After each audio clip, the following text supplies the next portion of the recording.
Põrgu vallandub, kui Trump paljastab ülemaailmse pettuse, mida oli vaiba alla lükatud.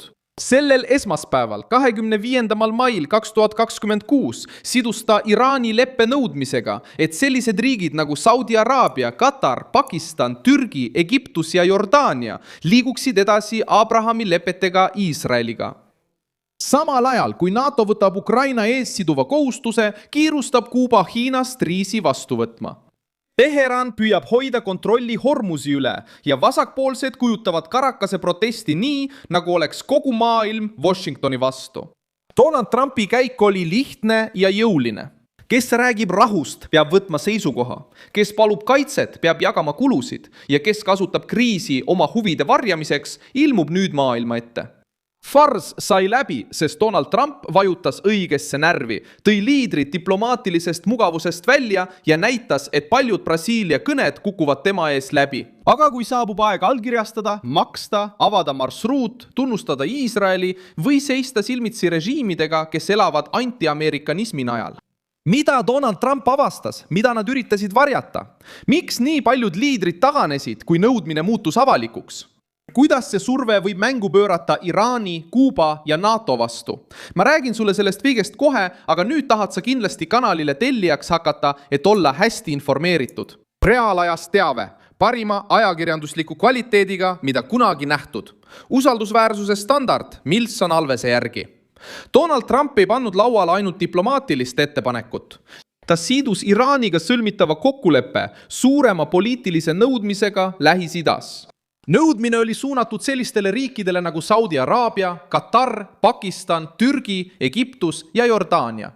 Et nad ühineksid Abrahami lepetega ja võtaksid avalikult seisukoha, kas nad tõesti soovivad piirkondlikku stabiilsust või eelistavad säilitada normaliseerimise Iisraeliga, mida takistab sisemise reaktsiooni kartus.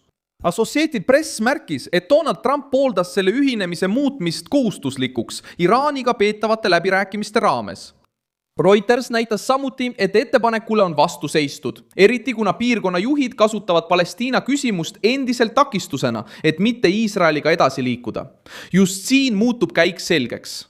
Donald Trump ei püüdnud ainult sõlmida kokkulepet, et lõpetada sõda Iraaniga. Ta üritas muuta selle kokkuleppe piirkondlikuks survevahendiks. Kui Iraan soovib leevendust, araablased stabiilsust, Iisrael turvalisust ja ülemaailmne kaubandus avatud läbipääsu, siis peab igaüks midagi konkreetset lauale panema. Donald Trump pani kõik samale mängulauale ja paljastas lõpuks need, kes räägivad rahust, kuid põgenevad, kui rahu nõuab avalikku otsust. Iraan tundis selle surve raskust, sest Hormuzi väin sattus läbirääkimiste keskmesse. Marco Rubio ütles, et kõnelused hõlmasid väina avamist ja uute tuumaläbirääkimiste alustamist. Samal ajal kui Iraani ametnikud pidasid valusaid arutelusid võimaliku raamistiku üle, et lõpetada peaaegu 3 kuud kestnud konflikt Ameerika Ühendriikidega. Rahvusvaheline meedia ise märkis, et tundlikud punktid puudutavad Iraani uraanivarusid, külmutatud varasid, sanktsioone ja mereteede läbipääsu reegleid. Omaaniga seotud samm tugevdab seda arusaama. Teheran otsib ühist mehhanismi turvalisuse tagamiseks Hormuzi väinas. Mereliiklusprotokollide ja rannikuriikide osalusega. See ei juhtu sellepärast, et Iraan oleks olnud helde. See juhtub sellepärast, et sõjaline, majanduslik ja diplomaatiline surve on tõstnud selle teema laua keskmesse. Trump tahtis avatud marsruuti, laevade liikumist ja vähem ruumi merelisele väljapressimisele. Ka NATO tegelik pale tuli välja. Mark Rutte plaan nägi ette, et liitlased eraldavad igal aastal 0,25% SKP-st sõjaliseks abiks Ukrainale. Ühendkuningriik, Prantsusmaa, Itaalia, Hispaania ja Kanada blokeerisid ettepaneku ning plaan kukkus läbi ühehäälse toetuse puudumise tõttu. See detail on oluline, sest see paljastab erinevuse sõnade ja kohustuse vahel. Kui oli vaja teha avaldus Moskva vastu, rääkisid paljud valjult. Kui sellest sai ametlik kohustus, tõmbus osa liitlastest tagasi. Trump ei pidanudki NATO narratiivi hävitama. Sisene vastupanu näitas ise Euroopa entusiasmi piire sõja suhtes. Taiwan ilmub sama nõudmise teisel rindel. $14 miljardi väärtuses relvade müük Taipeile jäi ootele, Lähis-Ida pingete ja Pekingiga taas lähenemise taustal, kirjutas Washington Post. Trump hindab varusid, riske ja prioriteete enne, kui avab veel ühe tundliku rinde Indo-Vaikse ookeani piirkonnas. Juba ainuüksi arutelu laskemoona üle näitab, et Ameerika Ühendriigid peavad hoolikalt kaaluma, kuhu iga sõjaline abipakett suunata, eriti kui Washington tegeleb samal ajal Iraani, Ukraina ja Vaikse ookeani julgeolekuga. Arutelu laskemoona üle paljastab veel ühe pettuse. Al Jazeera poolt küsitletud analüütikud märkisid, et varude vähenemine võib mõjutada Washingtoni kaalutlusi selle üle, kas sõda Teheraniga uuesti alustada või mitte. Aastaid on Ameerika sõjamasin olnud ülekoormatud konfliktide, välislubaduste ja tööstusliku sõltuvuse tõttu. Trump paistab nüüd presidendina, kes peab otsuse tegema tegelike varude, mitte kabinetis peetud ilukõnede põhjal. Sõda ei võideta valmis fraasidega. Sõda nõuab rakette, laskemoona, logistikat ja töötavaid tehaseid. Indias pidi Marco Rubio ametliku visiidi ajal Uus-Delhis vastama küsimusele rassismi kohta indialaste vastu Ameerika Ühendriikides. Ta vastas, öeldes, et igas riigis on rumalaid inimesi, kuid kinnitas, et Ameerika Ühendriigid on rikastunud inimeste kaudu, kes on saabunud, saanud ameeriklasteks, omaks võtnud elustiili ja andnud oma panuse riiki. See lause tekitas vastukaja, kuid näitas ka otsest kaitset assimilatsiooni ideele. Rubio ei käsitlenud immigratsiooni kui tühja loosungit. Ta rääkis sisenemisest, integreerumisest ja reaalsest panusest Ameerika projekti. Venezuela on kõige sümboolsem näide Trumpi vastasest reaktsioonist.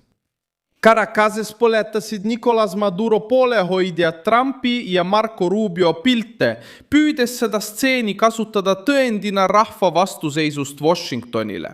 Kui tsavistid põletavad Trumpi ja Rubiot, näitavad nad, keda ähvardab karm välispoliitika sotsialistlike režiimide suhtes. See ei ole kogu maailm, kes räägib. See on ideoloogiline struktuur, mis reageerib, sest teab, et Trump ja Rubio käsitlevad Venezuelat ja Kuubat kui julgeolekuprobleeme poolkeral. Kuuba kinnitab sedasama mustrit. Saar sai Havanna sadamas Hiinast 15 000 tonni riisi, mis on osa kavandatud 60 000 tonni suurusest abipaketist. Samal ajal, kui riik seisab silmitsi sügava kriisiga. Samal ajal suurendas Washington survet Kuuba režiimiga seotud reisivõrkudele ja toetusrühmadele, alustades uurimisi aktivistide ja organisatsioonide suhtes, keda süüdistatakse võimalikes sanktsioonide rikkumistes. Hiina aitas toiduga. Kuuba otsis välistoetust. Marco Rubio tegi samuti selgeks, et võimalus Kuubaga läbiräägitud kokkuleppeks ei ole suur, viidates saare praegusele juhtkonnale ja julgeolekusidemetele Ameerika Ühendriikide vastastega. Globaalne farss tuleb ilmsiks, sest kõik rinded järgivad sama loogikat.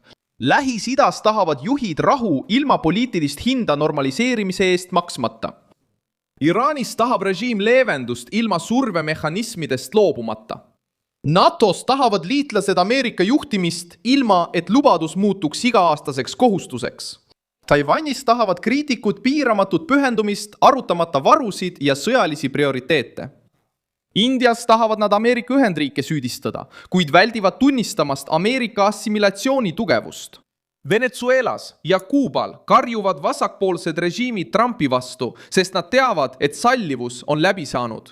Mina olen Milson Alves, rahvusvaheliste suhete asjatundja ja minu eesmärk on hoida sind iga päev tõega hästi informeerituna. Uudiste lingid on video kirjelduses. Pane sellele videole like, telli kanal ja vaata lõpus kommentaare, et olla veelgi rohkem seotud Milson Alvesi kogukonnaga.